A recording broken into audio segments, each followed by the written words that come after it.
ధర్మం గురించి ఒకడు మాట్లాడుతున్నప్పుడు వాడు ఎప్పుడైతే సక్సెస్ అవుతాడో, ఎప్పుడైతే వాడు తిండికి ఆలోచించకుండా ఉంటాడో, వాడికి పేరు వస్తుందో, ఆటోమేటిక్గా ఇంకొంతమంది మనం ధర్మం గురించి మాట్లాడాలి అనుకుంటారు.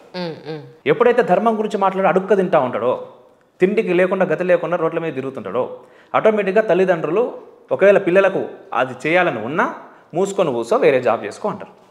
సో ఒక కెరీర్ మనం సృష్టించాలి. దేంట్లో అయినా దీంట్లో మనం బ్రతికితే అద్భుతంగా బ్రతుకుతాం అనిపించేటట్టు మనం చేయగలగాలి. అప్పుడు ఆటోమేటిక్గా మిగిలిన వాళ్ళు వస్తారు అనే ఉద్దేశంతో మొదలైంది, సక్సెస్ అయింది. ఇప్పుడు చూసుకున్నట్టయితే మనం దేశం గురించి మాట్లాడే ఛానళ్ళు తెలుగు స్టేట్స్లోనే చాలా ఉన్నాయి.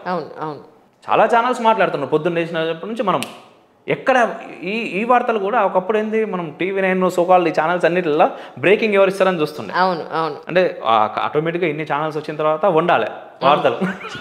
మీకు తెలిసిందే కదా, ఎవరు ఏది వండుతారు, ఏది టేస్ట్గా ఉంటుంది, టక్కున రిమోట్లో మనం చేంజ్ చేసుకుంటూ చూస్తాం. ఇప్పుడు ఏమైంది అంటే మన ఈ ఛానల్స్లో కూడా ఫస్ట్ అంటే ఇన్ని ఛానల్స్ పోటీ పడుతున్నాయి. నిజంగా ఇది చాలా అద్భుతమైనటువంటి సిచ్యువేషన్. అంటే దేశం ధర్మం గురించి ఇంతమంది మేము మాట్లాడడానికి ముందుకు వస్తున్నాము అన్నప్పుడు నిజంగా చాలా మంచి, అది మనం అందరం కూడా స్వాగతించాలి. అండ్ దానికి తొలి బీజం వేసేటటువంటి వ్యక్తుల్లో నేను ఒకనైనందుకు, అండ్ అటు భారత్ టుడేలో కానీ, నేషనలిస్ట్ హబ్లో కానీ, నేషనలిస్ట్ హబ్ కో-ఫౌండర్ నేను. భారత్ టుడేలో నేను ఏది చేయకపోయినప్పటికీ నేను జూనియర్ ప్రోగ్రామ్ ప్రొడ్యూసర్ ఉన్న ఛానల్ ప్రోమోస్ దగ్గర నుంచి ప్రతిదీ నా చేతుల మీదకి జరిగాయి. సో అది అప్పుడు నేషనలిస్ట్ హబ్ వచ్చిన తర్వాత అక్కడ కూడా నేను జెమినీ మారేయడానికి కూడా ఒక కారణం ఉందండి. అంటే అప్పటికి నేను జెమినీ చేస్తున్నా, బట్ ఏంటంటే అక్కడ కూడా కొంతమంది నేషనలిస్ట్ హబ్ నేను ఇట్స్ ఫర్ యూ అని ప్రోగ్రామ్ చేసేవాడిని. అది కొంచెం చాలా ఘాటుగా ఉంటుంది, చాలా రీచ్ అద్భుతంగా ఉండేది, చాలా ఘాటుగా ఉండేది. అక్కడ కూడా వాళ్ళు కొంతమంది మీరు వేరే ఛానల్లో కొంత ఎక్స్ట్రీమిస్ట్గా మాట్లాడుతున్నారు అనే మాటలు అక్కడ వినిపించడం. అండ్ అట్ సేమ్ టైం నేను అప్పుడు జమ్మూ కాశ్మీర్కి మనం ఆర్టికల్ 370 రద్దు అయిన తర్వాత నేను, సాయి కృష్ణ గారు అండ్ మామిడి గిరిధర్ గారు ముగ్గురం కలిసి జమ్మూ కాశ్మీర్కి వెళ్ళాం. అక్కడ చాలా చాలా తిరిగాం, 11 రోజులు 12 రోజులు. మేము వెళ్తున్న కారు పైన కూడా రాళ్ళ దాడి, రాయితోటి కొట్టడం జరిగింది.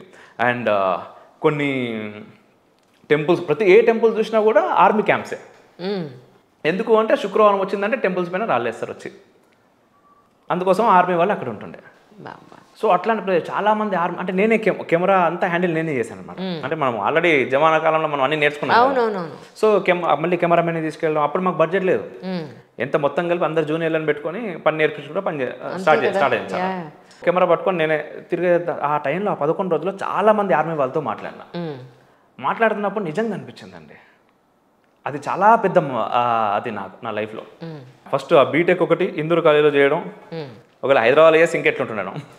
అండ్ రెండవది ఇది, అక్కడికి పోయిన తర్వాత వాళ్ళతో వీళ్ళు ఇంత కష్టపడుతున్నారు. జస్ట్ ఎట్లా అంటే అనంతనాగ్లోనే అనుకుంటా భారతమాత దేవాలయం ఉన్నది.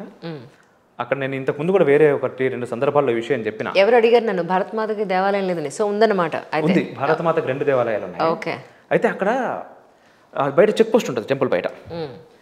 నేనేంటంటే ఉట్టినే కూర్చొని మాట్లాడుతున్నప్పుడు వాళ్ళు అన్నారు, నాయన మొన్ననే లాస్ట్ టైం వచ్చి ఇక్కడ గ్రానైట్ వేసిపోయారు పక్క నుంచి, ఆ పై నుంచి రాళ్ళు పడతా ఉంటాయి శుక్రవారం కాగానే. ఆయన మంచిగా నవ్వుకుంటే చెప్తా ఉన్నారు ఆర్మీ అతను, మేము మంచిగా ఉన్నారు రైలు ఇంత చిల్ అవుతా ఉన్నారు ఇక్కడ ఈ రాళ్ళ గురించి మాట్లాడుకుంటా. నేను మాట్లాడుతుంటే అక్కడ చెక్ పోస్ట్ దగ్గరికి జీప్ వెళ్తుంది. జీప్ అక్కడ ఆగి అందరూ భారత్ మాతాకి జై అంటున్నారు. జీప్ వెళ్ళిపోతున్నారు.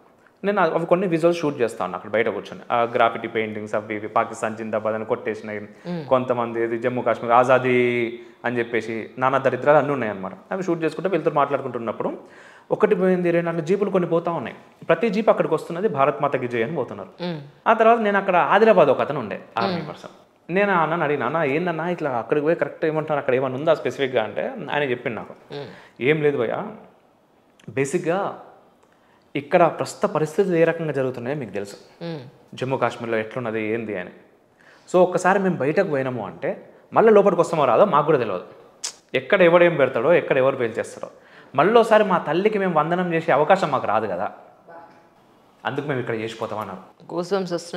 ఆ మాట మాట్లాడంగానే, ఆ మాట విన్న నాకు మన బతుకు ఒక బతుక, ఎంత పెట్రోటిజం అసలు. దేశం అంటే ఎవరండి? మనమే కదండి, మన కోసమే కదా వాళ్ళు కష్టపడేది. మనం ఇక్కడ ఏం చేస్తాము? కులము, మతము, అధికారము, నీది నాది, డబ్బు, పొల్లు తెల్లారు లేస్తే రాత్రి 12 దాకా కొట్టుగా వస్తాను. మన స్వార్థం కోసం దేశం ఏమన్నా కానీ, పక్కోడేమన్నా కానీ, ప్రకృతి వచ్చింది, మొన్న ప్రకృతి విలయ తాండవం చేసింది, ఎవరు కాపాడారు? ఏం జరిగింది? అదే కదా, కోట్ల కోట్లు వెనకేసుకున్నాం, అందరు కూడా బికార్లే రోడ్ల మీద తిరుగుతున్నాం కదా. అండ్ అక్కడ కొంతమంది కాశ్మీర్లో ఉన్నప్పుడు చాలా చూశానండి ఇట్లా. కాశ్మీర్ దాని గురించి అంటే పండిట్ల ఊచకోత గురించి మాట్లాడుతున్నప్పుడు అంటే మనం దూరం నుంచి చూసింది వేరు, ఏదైనా కూడా ప్రత్యక్షంగా అక్కడ పోయినప్పుడు నమాజ్ చేస్తూ దాని నుంచి ఈరోజు రాత్రి మీ ఆడవాళ్ళని ఇక్కడ వదిలేసి మీ ఆస్తుల్ని ఇక్కడ వదిలేసి మీరు వెళ్ళిపోర్రి అనే మాట ఎక్కడో రాలేదు, మన దేశంలో వచ్చింది. వెళ్ళిపోమని చెప్పి మొత్తం వాళ్ళ కాల్ చేసినటువంటి ఇల్లు కనిపించినాయి. ఇట్లా ఇప్పటికి ఉన్నాయి ఆ ఇల్లు, అట్లనే ఉన్నాయి. అక్కడ శివాలయాలపైన ఉచ్చలు పోస్తున్నారు, బాత్రూములు లెక్క మరుగుదొడ్ల లెక్క శివాలయాలని ఇప్పటికి వాడుతున్నారు. అంటే ఇప్పుడు అంటే మేము పోయినప్పుడు 3.5-4 ఏళ్ల క్రితం. ఐ థింక్ ఇప్పుడు ఈ విషయం కూడా మనం ఆడుకోలేము. రైట్ నౌ మోడీ గారు వచ్చిన తర్వాత, ఇప్పుడు మన అధీనంలోకి వచ్చిన తర్వాత ఇప్పుడు అలాంటి పరిస్థితులు 90% తగ్గాయేమో. కొంత మార్పు ఖచ్చితంగా వచ్చింది. మార్పు వచ్చినప్పటికీ ఏమవుతుందంటే ఎప్పుడు కూడా ఒక వ్యక్తి ద్వారా ఏది అవ్వదండి, ఒక వ్యక్తి ద్వారా మొదలవుతుంది. మొదటి అడుగు ఒక వ్యక్తి ద్వారా పడుతుంది. ఆ వ్యక్తికి మనం అందరం సహకరించాలి. అవును. ఇప్పుడు చాలా మందికి తెలుసండి, ఇప్పుడు వేరే పార్టీ ఇప్పుడు మనకు అంతెందుకు మన ఛానల్ గురించి చాలా మంది మాట్లాడతారు, బీజేపీ భజన చేస్తావు IT cell, BJP IT cell అని. అట్లా మాట్లాడుతున్నావు, నిజంగా చెప్తున్నా. 6 నెలల నుంచి మోటివేషన్ లేదు. ఏ బీజేపీ వచ్చి నాకు ఎంత డబ్బులు ఇచ్చినాయో ఒకసారి ఎవరన్నా నిరూపిస్తే ఎగ్జాక్ట్లీ నేను నా ఛానల్ పేరు కూడా మార్చుకుంటాను. నేను బీజేపీ ఐటీ సెల్ అని అఫీషియల్గా పెట్టుకుంటాను. ఒకటే బీజేపీయా కాంగ్రెస్సా ఎంఐఎమ్మా అది కాదు, ఎవరు మంచి చేస్తున్నారు ఎవరు చెడు చేస్తున్నారని సెగ్రిగేట్ చేసి చెప్తున్నాం. మన అందరి నేను బీజేపీని అన్న రోజులు కూడా చాలా ఉన్నాయి. అది ఎవరు పట్టుకోరు. ఎందుకంటే కావాలని మన పైన ఏదో దుష్ప్రచారం చేయాలని ఆలోచన ఉంటుంది కాబట్టి ఆటోమేటిక్గా మనం అన్న మాటలు ఎవరు తీసుకోరు. ఈరోజు నేను ఎంఐఎం కూడా దేశం గురించి ఆలోచించాలి, దేశం గురించి మాట్లాడాలి, సనాతన ధర్మం గురించి వాళ్ళు కూడా మాట్లాడాలి. వాళ్ళు మాట్లాడేటట్టు మనము చేయాలి. అవును. ఏది బీజేపీ ఒకటే మాట్లాడన్నా, బీజేపీ ఒకటే చేయన్నా. పోనీ బీజేపీ లేదు, కాంగ్రెస్ వచ్చింది, ఈరోజు కాంగ్రెస్ ఉన్నది అంటే కాంగ్రెస్ ఇష్టం ఉన్నట్టు చేయండి, నెక్స్ట్ బీజేపీ వచ్చి నాకు చూసుకుందామా. ధర్మం ఇక్కడ ఈ దేశంలో పుట్టినోలే కదా వాళ్ళందరూ కూడా. ఎగ్జాక్ట్లీ సనాతన ధర్మం వల్లనే కదా ఈరోజు ఇంత స్వేచ్ఛగా మనం బ్రతుకుతున్నాం. పక్క దేశాల్లో ఏం జరుగుతుందో మనకు తెలియదా? అవును. ఇక్కడ ఈ ధర్మం మనకు నేర్పినటువంటి బుద్ధి, అవును, మనం ఏ రకంగా మనకు చెప్పకపోయినా చదువుల్లో నుంచి మనకు దూరం చేసిన మన ఏది ఉమ్మడి కుటుంబాలు ఎందుకు అయినా గ్లోబలైజేషన్. అవును. దాని ద్వారా మనకు పెద్దోళ్ళు మనకు చెప్పలేకపోయినా స్టిల్ మన రక్తంలో ఎక్కడో దగ్గర ధర్మం ఉంది. ఎందుకుంది అంటే అంత మన లోపల ఇన్హెరిట్ చేసిర్రు. అవును. అన్ని రకాలుగా కథల రూపంలో చెప్పిర్రు. మూఢనమ్మకాలను కొట్టిపడేస్తారు కొంతమంది కొన్ని విషయాలు. లేకపోతే సైన్స్ లేదు అంటే ఇది లేదు, సైన్స్తో లింక్ చేసి మాట్లాడతారు. ప్రతిదానికి సైన్స్తో లింక్ ఎందుకు? నువ్వు ఎట్లా బ్రతకాలి, ఎట్లా ఉండాలి, దానికి సైన్స్కి సంబంధం ఏముంది? అదే కదా అని రాఘవేంద్రరావు గారి ఆఫీస్లో ఆయన ఒక బోర్డు మీద ఒకటి రాసి పెట్టి ఉంచుతారు, గోడకి. బోర్డు మీద కూడా గోడకే చెక్కి ఉంచేస్తారండి సిమెంట్లో. When logic ends God will ఏంటిది క్రియేట్ దేరా, అక్కడ భగవంతుడు పుడతాడు. ఒక సెంటెన్స్ ఉంటుందన్నమాట. అద్భుతమైన మాట. యా